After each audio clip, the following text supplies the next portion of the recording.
Guys, we are at the Smiles charity event here in Adriatica, put on by Dr. Jennifer Buchanan for Hook and Barrel Television. Welcome, guys, and I am with the one and only Michael Ray. What's going on, man? Hey, man, how are you doing? I'm doing good. I got a cold beer, which is not bad. I know. I feel like I need to balance you out here. Yeah, you do. So I don't know what to do with my hands. Well, cold beer, country music, and charity all goes together, right? That's right. All right. First of all, welcome to Texas. I know Thanks, this is probably not your first time here. It's not. Well, in McKinney. McKinney, first time in McKinney. Not Texas. Yeah. How's Texas been as far as traditionally, as far as touring and music and all that? I know you come from Nashville, which is like the home of country music. Yeah. How does Texas compare? Dude, Texas. Some of my favorite music is Texas music. William Clark Green, Cody Johnson. Grew up on Pat Green and grew up listening and really liking a lot of the Texas country and the red dirt, country music. And I think that it's been really cool to finally see those guys start being known outside of Texas and people start realizing what the Texas music scene is and discovering it on their own. And I think that, a lot of streaming services has probably helped that out. People all over the now world can figure out what's been happening in Texas. So it's been really cool, man. I think that Texas leaves a huge mark on country music. I mean, just outside of the Texas music genre itself, George Strait, being the king. So. He is the king. All right, we'll get to the charity event here in just a second because it's all about around this Memorial Day honoring our veterans and the ones who served and made the ultimate sacrifice. But let's go ahead and go back to the roots. Who got you into music to begin with? My grandfather Amos, who I titled my second record after, he got out of the Army and he was just an incredible lead guitar player. And so he got out of the Army, met my grandmother, and they would have my dad and my uncle, and then the whole.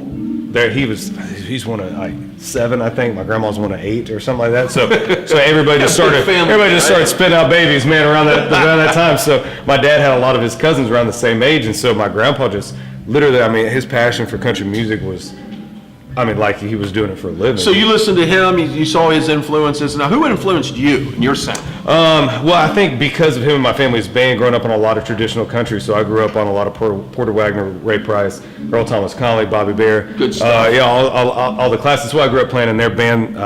So they had a band called the Country Cousins. The Country Cousins. It was my dad, my grandpa, my uncle, my cousins. So they really thought out the name. And that is so country, by the way. It's great. What's the name of our band? Hey, man, uncle, brothers, cousins. Your dad and my mom are related, so we should just call it that. But they were touring all over the Central Florida area. All my family's from the same town, and so everybody just kind of like the thing to do. And then as life started coming up, people having kids and jobs and stuff, my grandfather continued playing every weekend. So my parents got divorced when I was 8, and he started teaching me guitar chords, and I learned from my dad, and I would play every week with my grandpa, and I just really got turned on to the more traditional country music than anything else. And then I remember my dad was dropping me off at my mom's house, and Gary Allen, It Would Be You came on the radio, and it was like, holy cow, who's this? It was like new age, that Bakersfield sound. Sure.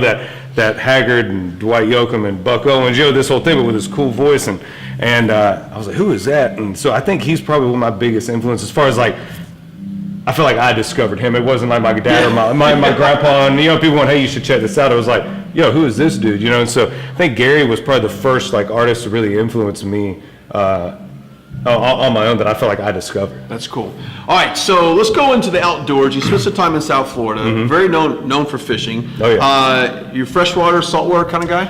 I grew up mainly freshwater. The county I'm from is Lake County, and so there's lakes everywhere. So grew up a lot of bass fishing, and there's a place called Lake Gertrude that me and a couple of buddies of mine, John and Chip, used to.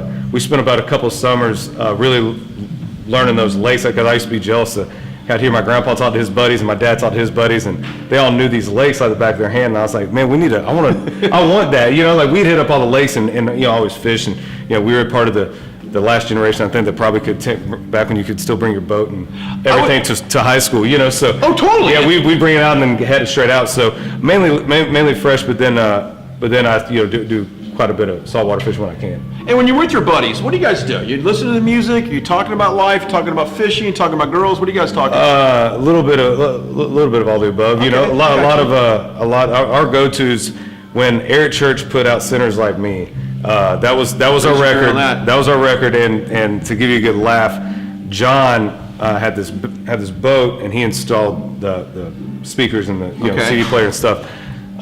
We listened to that Eric Church album. We played the hell out of it, right? And we'd, load up the cooler with beer. And by the way, you're not catching any fish because you're playing the music way too loud. That's right. Yeah, right. yeah. But we did catch a little bit. There were some Eric Church fans, Bass fans up there.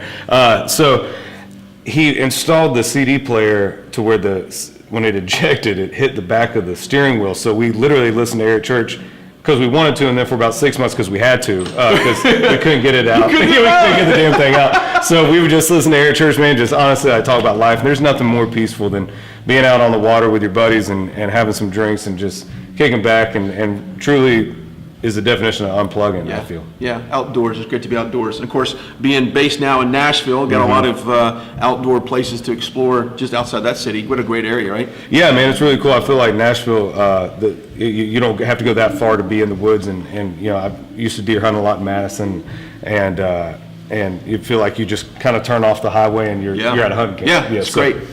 All right, so we're here today to remember our veterans and the people who've served our country, and of course, Smiles Charities events, a wonderful event been going on here in McKinney and Adriatica. Dr. Jennifer Buchanan puts this on. What does it mean to you to be here and be a part of what's a very special moment for a lot of these veterans? I mean, because of our men and women of our military, we get to be born in a country that it doesn't matter what you were dealt, doesn't matter, if you were born with a silver spoon or I was born and raised, my dad was a paramedic firefighter, I was raised in a double wide trailer, and we all start with the same slate. We all are in the country where you can dream a crazy dream like playing country music and have a shot at doing it because of those men and women that are not only here protecting us, but they're also overseas protecting us.